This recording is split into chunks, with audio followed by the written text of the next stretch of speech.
Halo pemirsa, apa kabarnya Anda hari ini? Ketemu lagi dengan saya Frams, ya pemirsa di Buletin AI Siang. Selain 3 informasi tadi, kami juga masih banyak informasi menarik lainnya untuk Anda. Dan inilah Buletin AI Siang selengkap.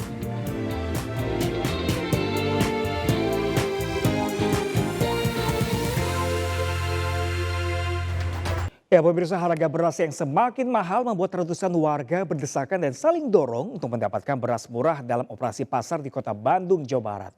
Sementara meroketnya harga beras membuat sebagian masyarakat berburu beras jagung di pasar besar kota Jember, Jawa Timur.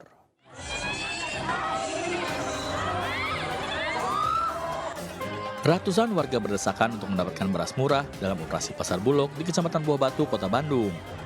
Petugas kewalahan menahan warga yang terus merangsek untuk membeli beras harga Rp10.600 per kilogram. Untuk menekan harga, pihak Bulog menyalurkan 10 ton beras di setiap kecamatan di Kota Bandung.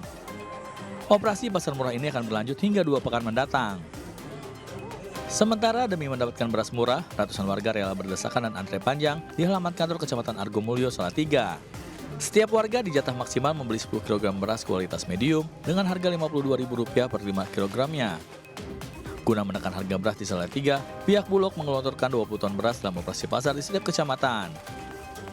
Di Jember, meroketnya harga beras membuat sebagian masyarakat berburu beras jagung di pasar besar kota Jember. Selain harganya lebih murah, Rp12.000 per kilogram, beras jagung mudah didapat di berbagai toko sembako. Dari Bandung, Semarang, dan Jember, tim liputan iNews melaporkan.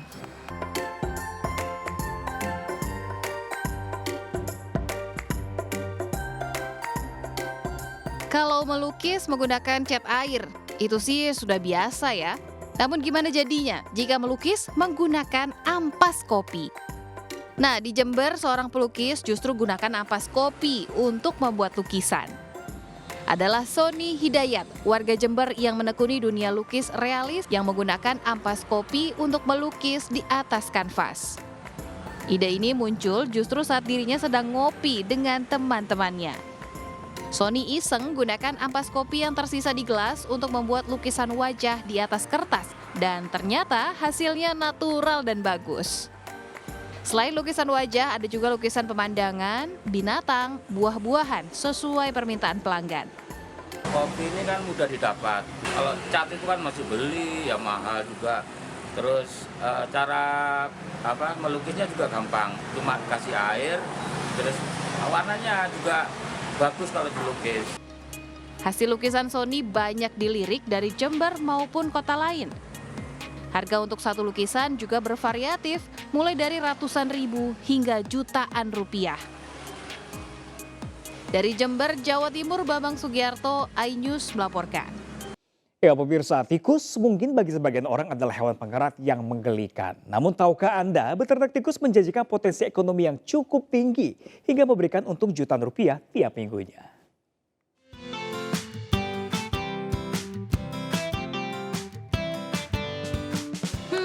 Geli ya lihat tikus-tikus ini? Atau malah lucu menggemaskan?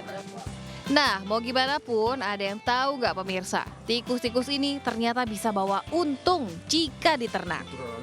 Adalah ide bagus Raka Purnawan yang kini sukses meraup keuntungan hingga 5 juta rupiah per minggu dari usaha ternak tikus. Miliki pangsa pasar tersendiri, tikus putih ini biasanya dicari oleh para pehobi reptil. Ida pun berawal dari hobi memelihara ular yang mengharuskan untuk membeli pakan berupa tikus putih. Karena dinilai mahal, ia berinisiatif mengembangkan tikus putih untuk kebutuhan pribadi dengan memanfaatkan pekarangan rumahnya. Memiliki masa berkembang biak yang sangat cepat, akhirnya ia mencoba menjual hasil ternaknya ke sesama pehobi reptil. Per bulan itu paling nggak sekitar per minggu lah, saya bilang dulu per minggu itu paling nggak 1.000 sampai 1.005 ekor. Rupiahnya? Kalau dirupiahkan sekitar 6 sampai 7 jutaan. Per minggu itu? Per minggu. Tidak hanya dijual pada sesama pehobi reptil, tikus juga dibutuhkan oleh para mahasiswa Universitas Negeri di Bali sebagai bahan penelitian. Per ekornya bisa dijual dari kisaran harga Rp5.000 hingga Rp65.000 tergantung jenis tikus. Dari Denpasar, Bali, Indira Ari, iNews melaporkan.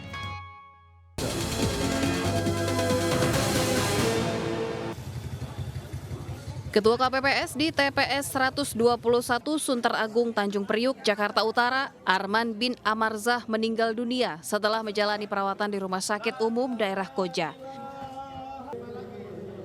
Arman melemah kondisi fisiknya setelah 3 hari melakukan perhitungan suara sehingga harus dilarikan ke rumah sakit.